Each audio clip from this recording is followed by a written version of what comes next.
right, here we go. Next guest, estate planning attorney by day and a podcaster at night. Everybody, I want you to welcome Miss Tanya Hendricks to the show. Good morning. How you doing? Good morning. I'm doing great. Thank you for having me today. Oh my gosh, we're happy to have you. I feel like we should probably swap because you're used to hosting just like I am, taking the lead and everything. I mean, you got to tell me about this blend of careers with your podcast, Legacy Her Way. Yeah, so it actually was birthed from my estate planning firm. So Okay. I'm an estate planning lawyer, and I talk to clients about legacy quite a bit and being intentional about preparing that legacy. And I was preparing an event with a couple of other women, and it really was geared towards helping women. And I started thinking, you know, women build legacy and think about legacy in our own way. We have different perspectives on that. And that's where Legacy Her Way came from, because women are building legacies in our own ways, in our own unique perspectives. And I just want people to be intentional about that. And so from that came the idea of doing a podcast to celebrate women who are building legacies. However that looks, they're building legacies through business, through faith, through community service, families, building up the next generation. Absolutely. Even with your career, I mean, we've even talked about some young women here on the show, had guests as well, who are making their own legacy, you know, breaking barriers, everything that you could imagine. So I'm so happy that they have this with your podcast. I mean, of course, we're inspiring women, talking about women and their legacies. Is that who our target audience is, or can anybody watch? Anybody can watch. Yeah. I do feel like women probably in the 40s, 50 age range will get the most out of it and kind of resonate more, because most of my guests have been in that age range, and we have a lot of shared experiences as we grew up. In a certain way, you know, because we did grow up in a way where we are still facing challenges as women. Really?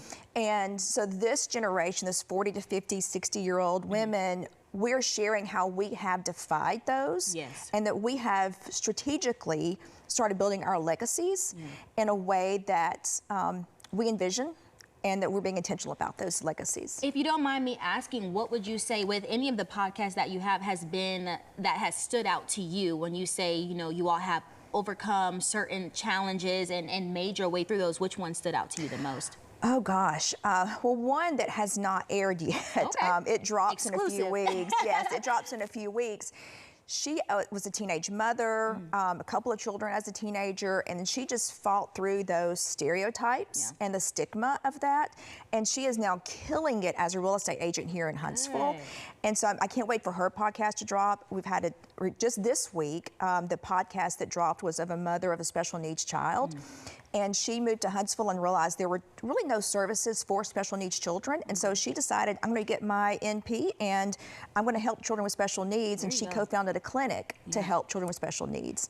I mean, there's so many stories that I have encountered. I mean, seeing a need and becoming that helping hand that other people can lean on as well. And I'm sure that builds a community in and of itself. People that you are bringing on the show for you all to lean on and also relate to. So, I mean, that's great. And to see that you've had some of these incredible stories, and this just started over a month ago.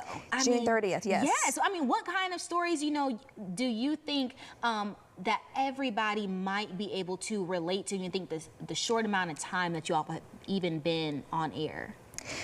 The women are very relatable. The women, my guests, have been very vulnerable in sharing their stories.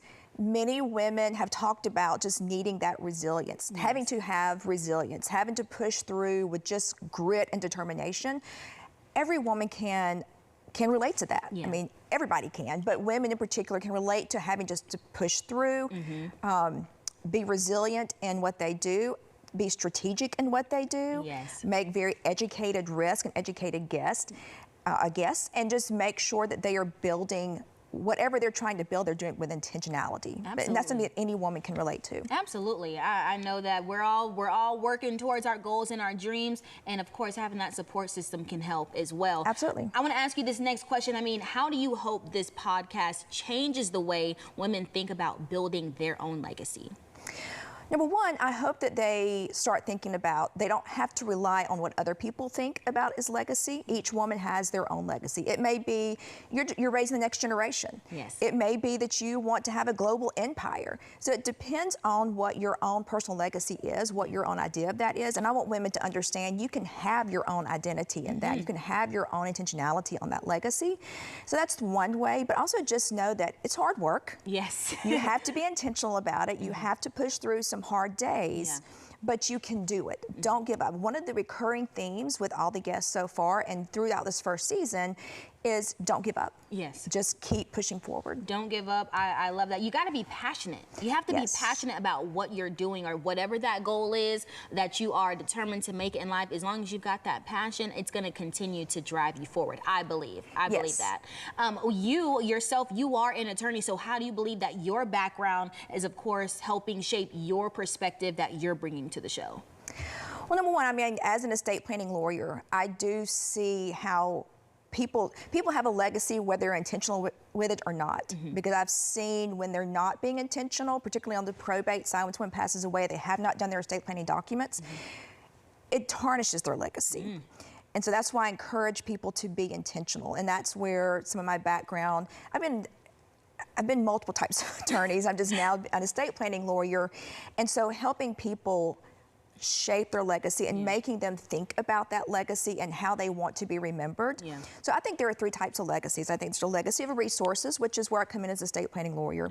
There's a legacy of story, which is, memories, kind of your story, your background. And there's a legacy of identity, which is who you are. And with my estate planning practice, I get to really focus on the legacy of resources, but also story, because you don't want to tarnish what you have been doing in your life up to this point. Many people are very intentional about building wealth, but they're not intentional about preserving it and protecting it for the next generation. Oh, you said something right there. You said something right there. You hit a button. I mean, that is so true and important, because legacy, not only is it about you and where you are now, but it's about your children, your grandchildren, or whoever is going to be impacted later down the line by your decisions and the impact that you leave. I mean, you hit the nail on the head with that one. I'm telling you, that is really good. And of course, like you said, some people's legacies can be unintentional. I think that's very interesting too. But with that being said, you never know who's watching. Correct. In fact, a podcast I think drops this Friday. I do a solo and a guest episode every week. I talk about how a niece told me her daughters are watching me. And I didn't set out to be a role model, but with the things I've done as a lawyer, as an author, now as a podcaster, she's like, Tanya, I want my girls to watch you and be like you. And I was like, wow, you never know who is watching. You absolutely never know who is watching and paying attention to what you're doing. And that's why I think this podcast is so important, because I want the guest on my show to be standing in line with their hair in a mess at a local grocery store or something, and one of the people listening to the show or having watched it on YouTube says, I see her. If she can do it and she looks like a big mess, I can do it too. Absolutely. Continue to walk in your truth, Tanya. That's all I'm going to share with you right now. Of course, you are making such a huge impact on these women in their lives, and obviously their children as well. So thank you so much for joining us today. Of course, we have all the links that you need to tune in to Legacy Her Way podcast. You won't be disappointed, okay?